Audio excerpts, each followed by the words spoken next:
અસિતગિરી સમમ સ્યાત કંજલમ સિંધુ પાત્રે સુરુતરુ વર્ષાખા લેખની પત્ર મુર્વી લિખતી અધિગૃહિત્વમ શારદા સર્વકાલમ તદયપી તવ ગુણાનામ ઈશ પારમ નયાતિ. આ ધરતી કે આકાશ જેટલો મોટો કાગળ લઈએ ને બધા વૃક્ષોની કલમ બનાવીએ અને આ પૃથ્વીના બધા સમુદ્રના પાણીને સહી બનાવી દઈએ અને માં ભગવતી સરસ્વતી તારા વર્ણન લખવાનું શરૂ કરે તો પણ શિવ તારા ગુણ અપાર છે, લખી શકાય નહીં. તો અમારી શું ઓકાત?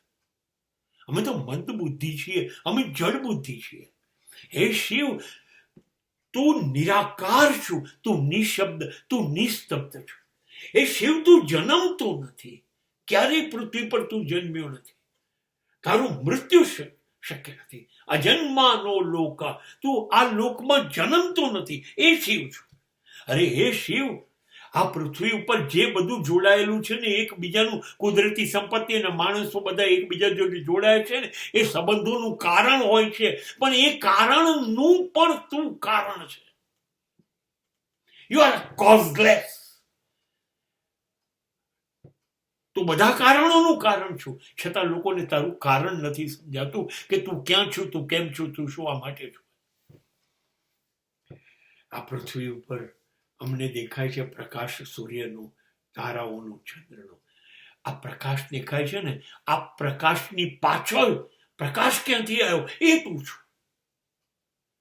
સૂર્ય, ચંદ્ર, તારાઓનું તેજ અને પૃથ્વીના જ્વાળાના જે પ્રકાશ છે ને, એ પ્રકાશની પાછળનું તેજ એ તું છું.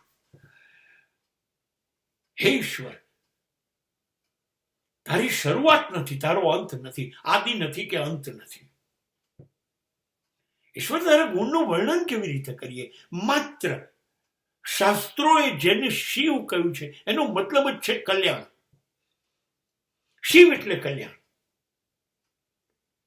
અને મહેશ એટલે વિસર્જન. જો તમે કલ્યાણ તરફ નહીં જાઓ, તમારા